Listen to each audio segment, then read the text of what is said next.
नमस्कार Odisha flush TV.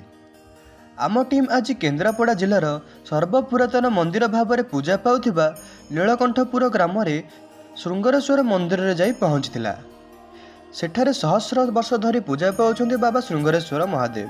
बहुत पुरातन जुगुरु रही आसीछि एही मंदिरर किछि महात्मा और चमत्कार गुण एवं एही मंदिरर महात्म्य आज भिड़ी आनिथिला आम टीम को। आमे एही मंदिर परिक्रमा करी एठारे सेवकों को पचारिथिलु एही मंदिर विषय किछि।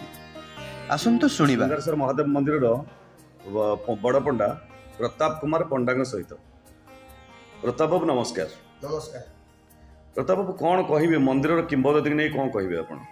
ओम शांतम पद्मासनस्थं शशधरं मुकुटं पंचवक्त्रं त्रिनेत्रं शूलं वज्रं च खड्गं परशुमपि परं दक्षिणांगे वहन्तम् नागं पाशं च घंटा डम्बरुक सहितं चांकुशं वामभागे नानालंकार दीप्तं स्फटिकमणिनिभं पार्वतीशं नमामि। ए मंदिर केन्द्रापड़ा डिस्ट्रिक्ट एंडर ग्राम पंचायत रे मंदिर श्रृंगारेश्वर मंदिर अवस्थित।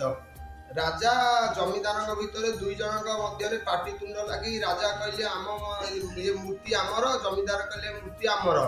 तापर परदिन सकाळ देखिला मूर्ति दुई मूर्ति हो जाइछनी। अच्छा, मूर्ति मझिरु दुई फाळे हैला ना तो आउ गोटे अलगा मूर्ति मूर्ति मझिर दुई फाळ नुहे दुई ये गोटे मूर्ति श्रृंगारेश्वर आउ जने मूर्ति हटनागेश्वर हेले। अच्छा, मूर्ति ये 5000 वर्ष तलर मंदिर। ए मंदिर रे वर्तमान सरकारी अनुदान है कि फेवरटाइल हे गले मंदिर भीतर आ के भलो हे पारन। सरकारी एंडामेंट रे ये मंदिर अछि कि एनरोलमेंट हेछि? हां, एंडामेंट रे अछि। अच्छा, तन सरकारी अनुदान आपण माने पाउ ना किछि? किछि अल्प अल्प मिलि छि के बेसी आकार रो पैसा मिलले मंदिर काम हे पारंदा। निश्चित भाव में जेहेतु यह एक ऐतिहासिक मंदिर एवं पुरातन मंदिर तेणु यार सुरक्षा निश्चित भाव में सरकार देखा दरकार।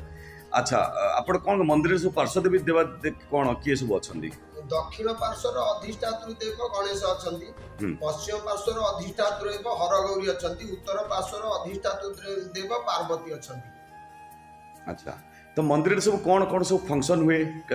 जागर, कार्तिक पूर्णिमा, प्रत्यह अरुआ डालमा नीति हुए आ संक्रांति सब फंक्शन जो फंक्शन अच्छी सब फंक्शन करा जाए। अच्छा, मंदिर रे केते सेवायत अछंती? 7 जन सेवायत अछंती। प्रत्येकर पाली अनुसार समस्त नीति करा जाए। अच्छा, भक्त माने केते दूर आसंती एवं कौन से माने सब महादेव पाखे प्रार्थना कला पर केमती से माने सफलता पाई चंदी सब? माने ये 2-4टा पंचायत रु भक्त माने आसंती। विशेष करी जहार बाहागर न होता है रुद्राभिषेक कला पर बाहागर हुए माने बाहागर हो जाइछि समस्त आसी कहंती केते जन पिला पिली न हले मध्य पूजा पूजी करिया द्वारा तांगर संतान प्राप्ति हेछि समस्तकर मनस्कामना पूर्ण करंती ठाकुर। अच्छा, निश्चित भाव में बहुत बहुत धन्यवाद आपण मत व्यक्त पई।